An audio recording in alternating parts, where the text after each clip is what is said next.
video of Very Dark Man. Yeah. And of course, the fact checkers have revealed that it was an anonymous user who extracted VDM's video and superimposed an AI-generated clone of the president's voice over it.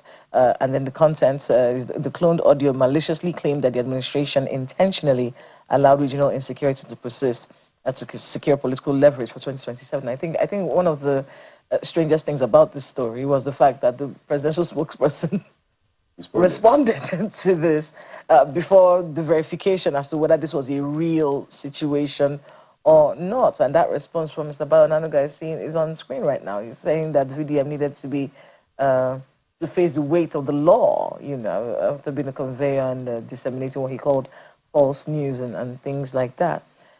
It's a very strange era that we are technology-wise, where people are mischievous and they will do all kinds of things. Right.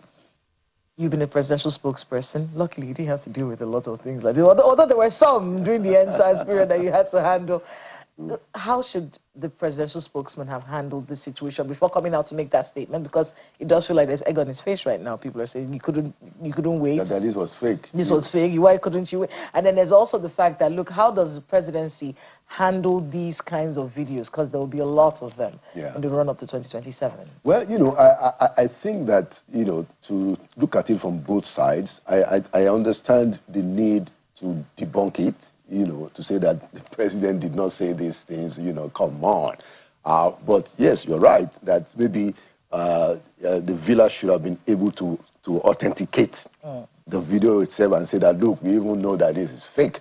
So I guess that is where they dropped the ball, you know. But to say that this is irresponsible, the president did not say this, I think, you know, that is the right thing to do. Okay. But the problem is that now you are calling out this guy who was also the victim of AI manipulation. Yeah. And that, you know, it would be ideal to cross all the T's and dot all the I's before a presidential statement is released on something like this. Yeah.